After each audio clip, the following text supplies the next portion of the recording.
This is Ben Gougeon with Quad City Arts, and welcome back to Talking Art, supported by Quad City Bank and Trust. Today I'm talking art with fiber artist Louise Pappageorge, whose work will be on display at the Quad City Arts Rock Island Gallery June 27th through August 8th. Louise, welcome to Talking Art.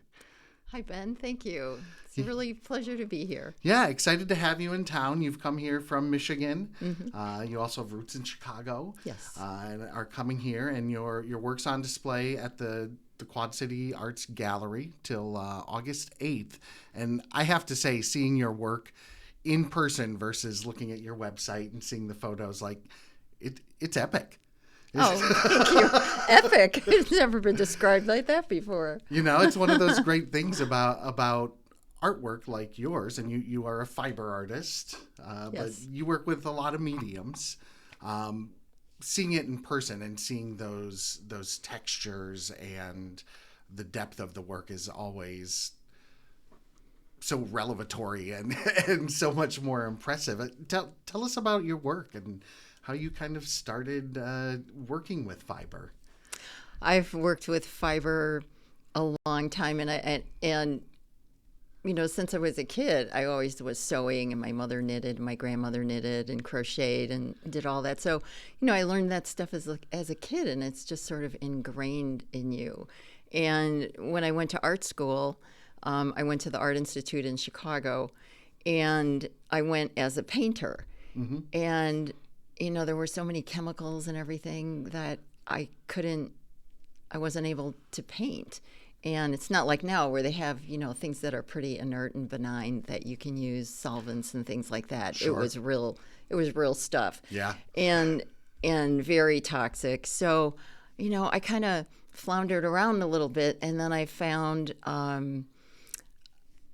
weaving and fabric printing. The fabric printing wasn't really in my wheelhouse at all, but I learned how to weave very simple things on a loom and started weaving with magnet wire. So I had a whole series of work that I did probably for about 10 years that was all woven wire, and they're very sort of iridescent and big, you know, pretty decent big scale, and it was really beautiful.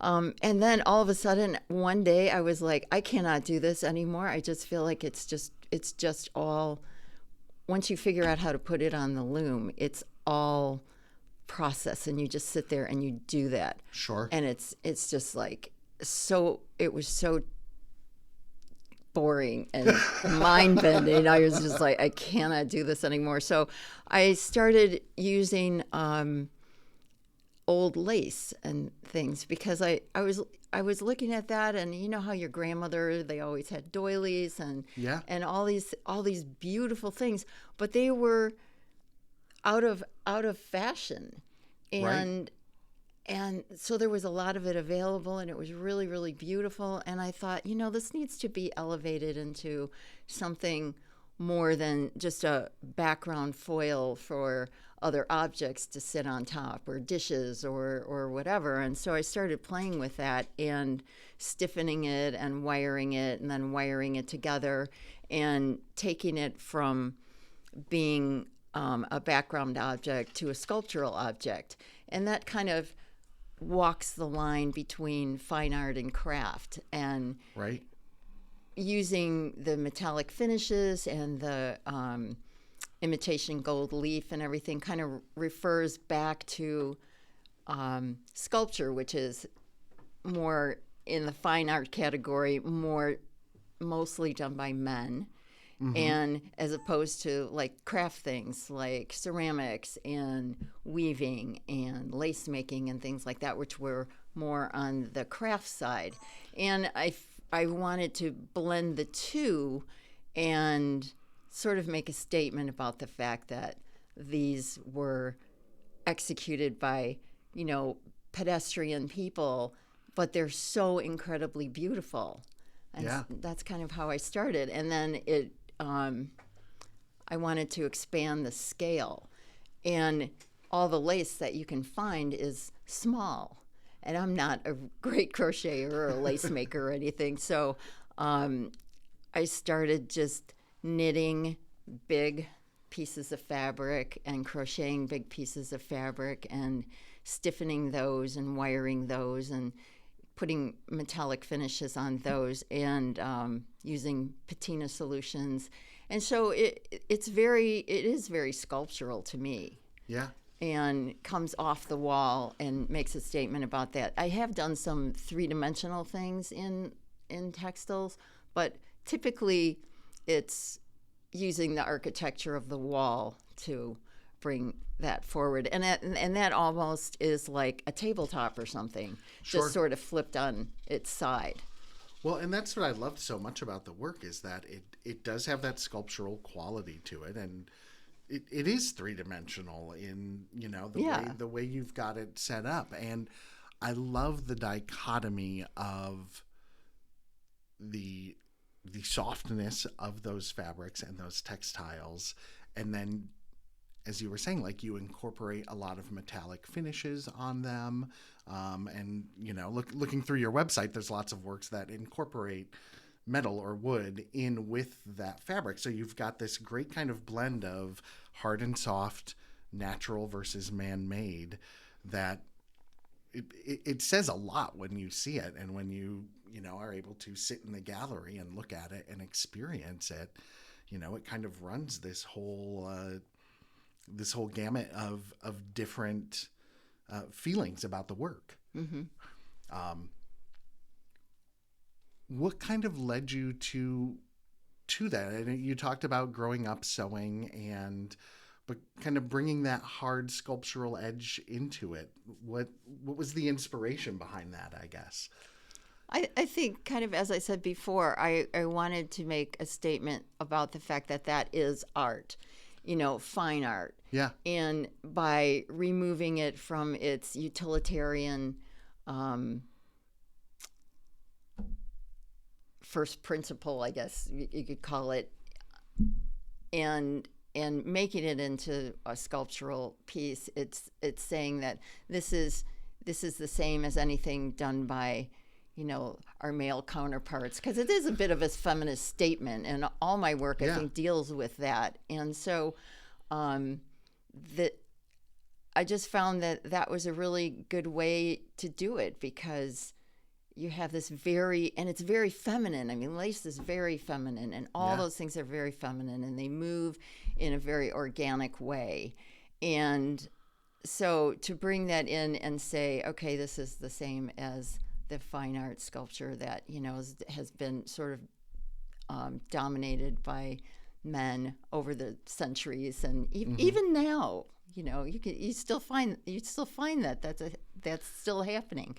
And so I just wanted to do that, and I've also started making some of them into bronze, and when you do that, it's completely changes it. It's like the phoenix from the flames, because you're taking this very feminine work and then you're turning it into an actual sculpture that's made of bronze and metal and patinas, and working in the same way with those structures and forms that fine artists use in a foundry. Yeah, and I just think that's so fun. Well, and I think it speaks so much to, you know, obviously we have very, very long-standing old stereotypes of the softness of femininity and the hardness of male. But looking at your work takes me back to thinking about, like, the Depression era, and, like, photos you see of women in the Depression era, when it's like, these were hard women. They were, you know, because life was so hard then, like, that femininity was not maybe as apparent, but I look at your work and I think about that sort of time period where, you know, like frontier women of, like, we're tough. Like, yes, we're going to sew the clothes for the women or for the kids, but we're also going to kill the bear when it comes to our house, you know, and, like, that is being a person, you know. It's not about, to me, like, being a male or a female, like, but you have to have, there are elements of all things in all of us. You know, I think we are sometimes constricted by society of what we feel we can present, but I think that your work shows that dichotomy of like, we've all got this in us, these multiple sides, which is very exciting, I think.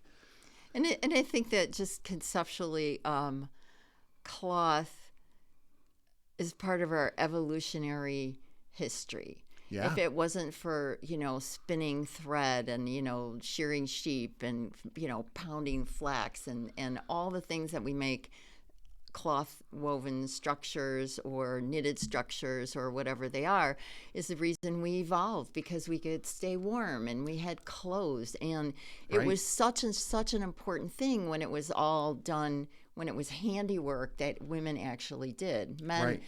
At least in our society, men didn't spin cloth or, weave. In other societies, that's not the case.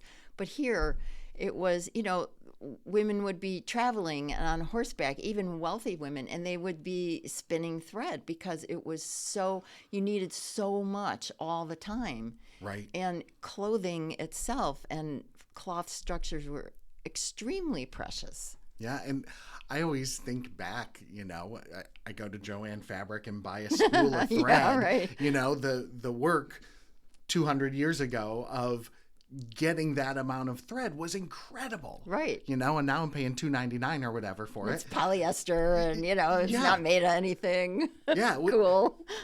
With your fabric choices, when you're doing that, like, kind of what are the things that you consider when you're choosing a fabric for a piece, and kind of, I guess, how far down the fabric lineage are you going when you're creating it?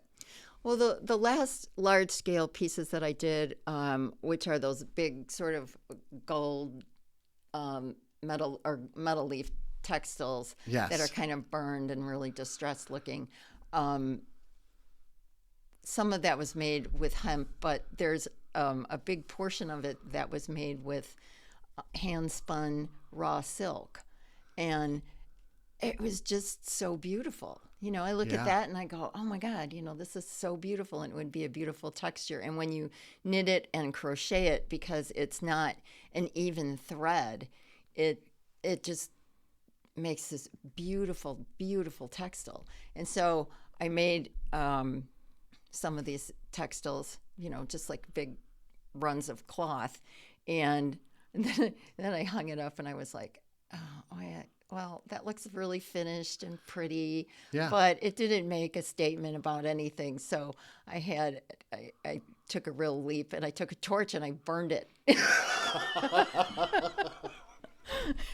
And I was like, this is it. This is where, what works. And it creates a textile that has sort of a historical, archaeological feeling. Like it could have been taken out of a tomb of someone, or it could have been buried in a box for, Yes. 100 years. And, it comes out and it's got holes, but it's still really beautiful because there's, the gold on it or whatever it was made with. And I just think that that's, that kind of refers back to the fact that we've made these cloths for hundreds of years, and that they are precious, and that's where the gold and the metallics come in too, on cloths that I make. Yeah. Because it just claims them as these really magical things that they are. Well, and it says, I had not thought about that idea of them being unearthed before, but it's so accurate, and I think about my wife and I both, we enjoy going to estate sales and that sort of thing. And we live in such a society now that is so much of the things we consume are made to be thrown away. Then everything's disposable.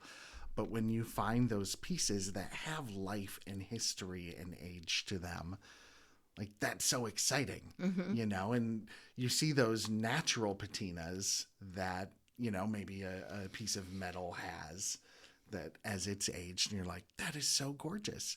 And you're creating those in a way that does it.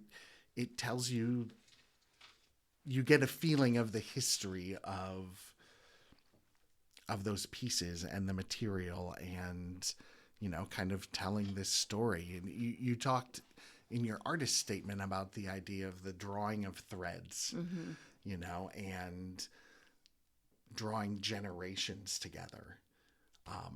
I love that, and I think your pieces really speak to that history within them. Well, it's good. I'm really happy that you see that in there. Because it's kind of intentional. Yeah. And everybody experiences things in their own way. And for that to happen where my intention actually comes through to the viewer is great. And I really like that. So well, and that's always the challenge as an artist, right? Right. Of like, this is what I'm seeing. This is what I'm presenting. I hope people get it. Yeah. Or not. Sometimes it's just about that experience. Mm-hmm.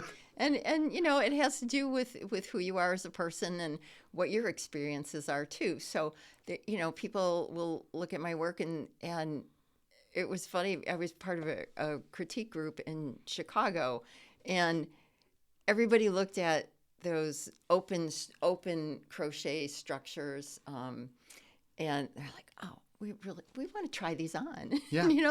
And so there is a really big clothing reference to it, even though it doesn't look like actual clothing. It could be like a robe or just divergent pieces of cloth that were brought together in some museum archive. Yeah. Thinking about your history, and you spoke about, kind of growing up sewing and knitting with your mother and your grandmother. Was there also the art side of it in your family, or how did you have a history of artists outside of that craft? No. Mm-mm. What brought you to art? I love to make things. Yeah. I love to make things, and I specifically love textiles. But I never thought of, my experience. I mean, I didn't grow up in a cultured family or anything, so my experience wasn't like, oh, you could make art out of that. It was just sort of, you made clothes or you made functional utilitarian objects. And then when I wasn't able to paint, I was like, what am I going to do? But the Art Institute had a great textile department. And so I just thought, well, I'll go mess around with that. And it was just sort of clicked. Sure. And then I started doing it. And, from the weaving of the wire, which is all metallic, it went into, creating structures that then had metallics applied to them, and then making larger pieces. And so it was an evolution, really, that where it's come to now. And I think that the things that I'm creating now make a much more powerful statement because of scale and things than the small works that I started out with. Even though I really love those and they're very intimate and beautiful, I think it's much more impactful to stand about in front of a textile that's as big as you are and bigger. Right. So, like the ancient tapestries, that they made in the 1600s, 1500s, and things like that. It's like, oh, whoa. Yeah, they're huge. Some of those just enormous ones. Yeah. And again, like whenever I see those, I can't help but think about the hundreds and thousands of hours that went into those pieces, and someone plotted that out and planned that, and it's really amazing.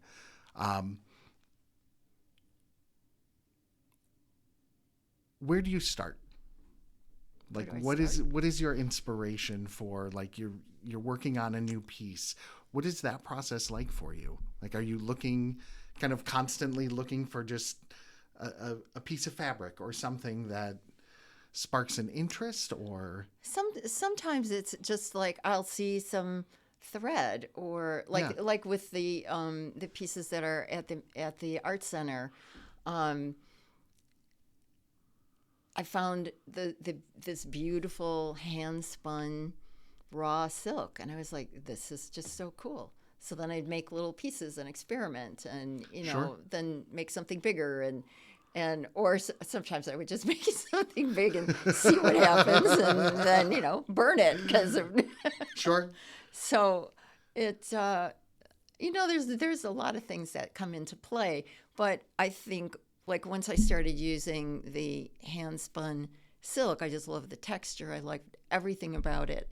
And so then you make one thing and then you make something else. And then there's another thread or something that you could combine with it that makes sense just for different textures and things. And they almost, those pieces to me almost become like landscapes too. Yeah. Because I'd really like to make something that covered, a 30-foot wall that just continued and continued and continued. Sure. And yeah.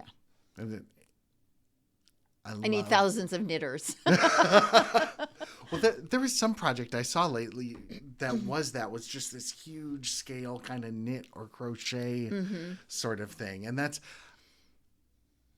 I love large scale thing. Like I've always been very attracted to things that are very either like monolithic or, I hear about, I'm a theater person and I hear about theater productions that are like, this is a 24-hour production of XYZ, and I'm like, I'm in. Like, I love that scale and that scope of artworks. Well, it overwhelms you. Yeah. It's sort of like you when you have something that's small and intimate, you have to be close to it, and you have it evokes specific feelings. But when you take an entire wall or something, or make something that's 20 feet wide, it's big. And you almost can't encompass looking at the whole thing all at one time. Yeah. Because there's different textures or colors or whatever it is, and you really have to walk by it and experience each part as sort of like a little intimate part of it. But yet, when you step away from it and experience it as a whole, it's overwhelming, and it's really cool when that happens. Yeah, and it makes me think of I remember the first time I went to MoMA and saw one of Jackson Pollock's really large scale pieces, and you've seen photos of them before, but then you go and stand in front of it and you do have that overwhelmed feeling because there's so much depth, because there's so much detail in every square inch of that. And that was what really, from just having seen the photos of your work to actually seeing your work in person yesterday, was so oh wow, there's so much larger than I thought. Mm-hmm. And there's so much detail in every little piece of it, and you really get to stand and experience the art and kind of dive in that way. So I just really appreciated that. Good. And I think the fact that, it's very hard to photograph the metallic sort of sparkliness of the gold. And there's one piece in there that it's kind of an open crochet, sort of like squares, called regalia. Yeah. And I've made a lot of those pieces in the past. And then I started putting glitter on them. So if you walk by that one, you'll see little glitter things as you go by. And it's so pedestrian to do that. I was just like, this is crazy, but I'm going to do it. And it's really kind of fun and pretty. And well, and that's so fun. When you're making art, I find, and I loved you talked about just the act of creation and loving to create. But being able to have that freedom to explore, what's the thing that's going to go on here that's next? I always find I have dabbled in painting. I'm not a painter, but I've dabbled and tried my hand at it. And it's that knowing when to edit and knowing when to stop. Oh, that's the hardest part, yeah. Oh, I'm going to paint this on here. And then you're like, nope, that was the wrong choice because the thing that was there before, mm-hmm.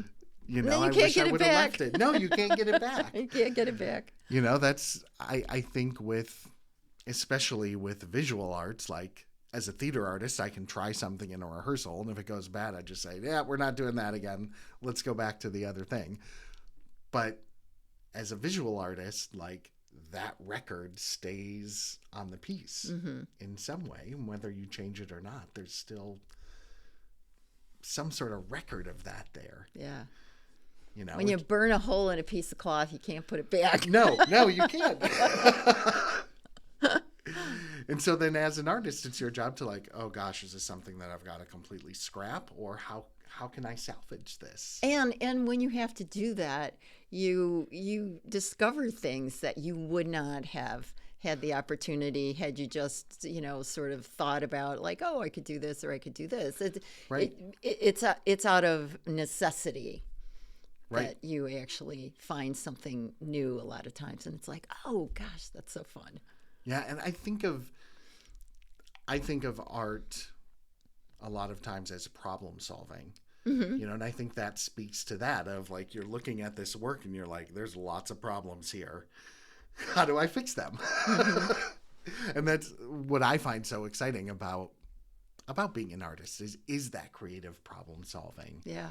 And here's this thing that's not working or not doing what I want it to do. How do I But that's life in general, and that's very reflective in every creative process, is that, you're always stepping into a situation where you're like, oh, how do I fix that? How does this, how do I make this better? How do I make this meal that I screwed up? Can I put something in there that's going to make it wonderful? Well, that's like put too much chili powder in that. No coming back. Yeah, right. No coming back. Right. Yeah, that's a hard one. Yeah, the hot sauce went a little too much more than I thought it was going to. But it is, and we've talked on this podcast before about the fact that how many and mostly in an education sense, of the importance of arts education being that how much it encourages problem solving. And what a broad scale skill that is applicable in any walk of life. Yeah.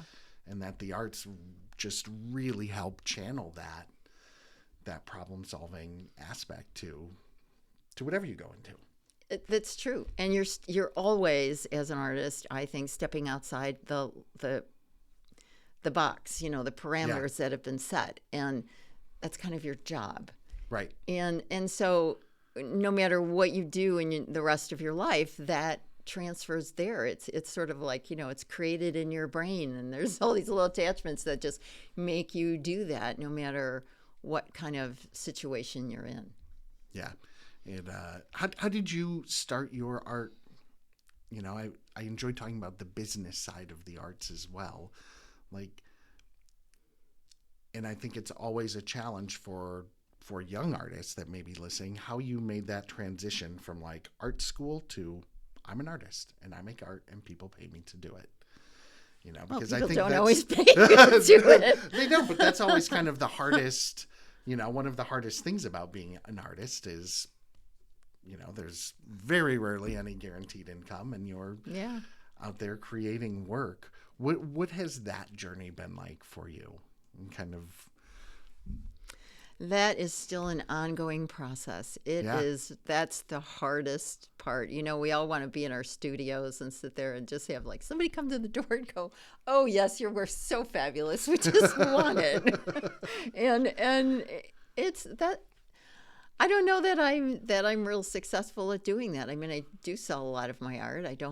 Luckily I don't, have like a big stash of it in some, right. storage facility or something, but it's always a challenge. And gallery people and people who sell your work are not always receptive and nice to artists, even though, without us, who are you? Right. And it's, I don't know, I find that very challenging. Yeah. Mm-hmm. What makes a gallery,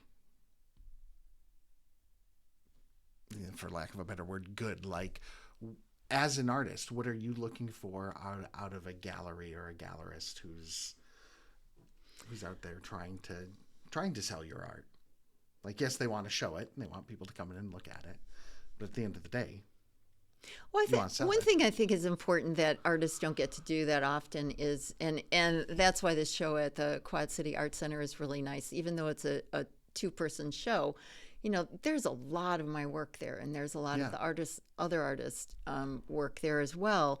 And I think it's very important to see work in context. And, you know, like you'll see that in a museum show because you have a retrospective of, you know, the work that an artist has done. Sure. And, you know, but for not famous artists, you don't get to do that. And that I think is a really important aspect of what galleries should do. And they don't always do it because, you know, of economics or whatever. But it's really fabulous when you can go and your work is out of the studio and a lot of it is put into a situation where it relates to itself. You know, it has a conversation with all the other work that you've done, and people get to see that and experience it and see the evolution of your process, or a body of work that communicates together, whatever, you know, you choose to do. And I think that's a really important thing for a gallery to do, and because you're kind of educating the public. Yeah, and I know that's one thing we talk about at Quad City Arts a lot is, you know, there is that, not that the public is not intelligent, but there is an education about the artists and their work and their history and about the importance of arts, you know, and you know, you want to be able to meet people where they are, you know, whether a consumer or an artist, but helping them and supporting them however is appropriate for that person, you know, to be able to engage with the art in the way that they're comfortable with, you know, because everyone's got a different filter and a different lens that they're looking at something through. And you know, because art has really stepped out of being, you know, just visual, there's a lot of conceptual things that you would just, as a pedestrian, have no way of understanding. And half the time as an artist, I don't always understand it either, you know, and I think of it as a visual, it's a visual medium, it's a visual communication. And when that falls off, for me, that's really hard to see too, you know, where even though there's a lot of conceptual pieces and things that I love, I find that, you know, we're calling it a visual art for a reason. And your response to that is because of the visual thing that you're experiencing. And so that's kind of the job of art centers and galleries, is to educate artists too, and everybody else, because there's, unless you study art, unless you really go into the guts of it, you don't know what people are talking about, and you don't know how to understand that and why that's considered art or why it's not considered art, and you know, just the whole woven together stuff of art. Yeah, and I think that so often, like, and we were talking earlier about people responding to your work and picking up what you are trying to achieve. Like, it can be very easy sometimes with art to get lost in the academia of the art. Yeah. When, you know, most of the public is not in the academia of art. So, like, how are we meeting them at that level of, I walked in and know nothing, and here's a piece, and how do I respond to that? And a lot of times, you know, you see something that's visually beautiful, and then you or stimulating or whatever it is to you at that moment, and then you want to find out more about it. Yeah. You know, I don't particularly, and I probably shouldn't even say this, but I don't particularly want to know what it is conceptually before I experience it, because I want to experience it as this visual medium that it is. And then if I'm really interested or perplexed or something happens, then I want to go and read about it, and then I want to find out about it. And I think that's a really great thing. Yeah, we touched earlier on that idea of showing an artist's full body of work. Digging through your website, I found a work that was completely different than everything else on your website, and it was a collage book, for lack of a better word, called Tina. When was that created? I can't remember exactly. It was probably about 20 years ago. Sure.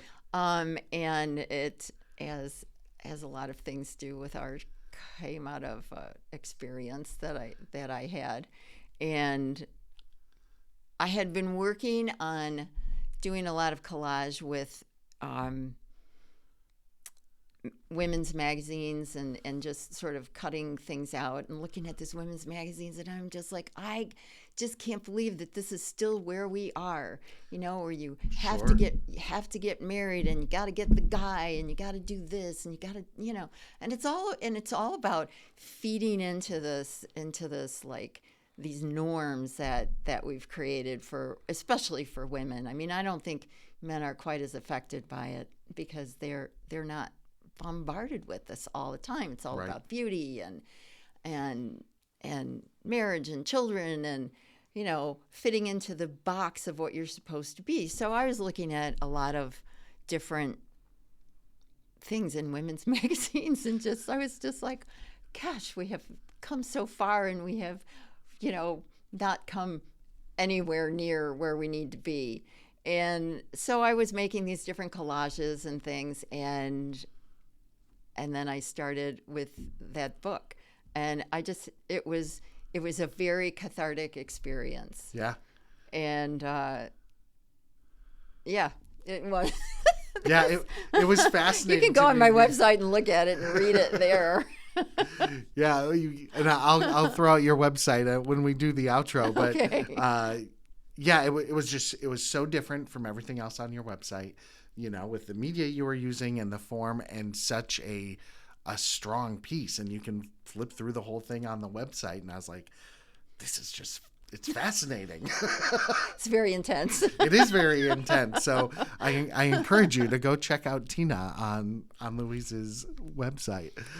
There was another piece that was kind of made in conjunction with that kind of. I think it was probably before I actually did that book, but it's not on the website, but it's a woman's head, and then I collaged this tongue that was sticking out over here, and then on there is a little head with blood coming off of it, and the title of it was "I Just Wanted a Little Head," and that kind of like. Flips the sexuality of women and men, and just throws a wrench in the works, and a lot of the other stuff that I did that's not on there from that period. That's what I was working with a lot. Yeah, and you have that. You said earlier that feminism that runs through all your work of like, it's not all soft and lace. That's in there. Well, that was a little bit more in your face than than what it is now with lace and fabric. But it's still there, like that message is still there. Yeah. And so, like I said, I was just blown away when I saw the artwork hung and live, and I hope everyone gets a chance to get down and see it. It's all at the Quad City Arts Gallery in downtown Rock Island, and that's going to be on display through August 8th.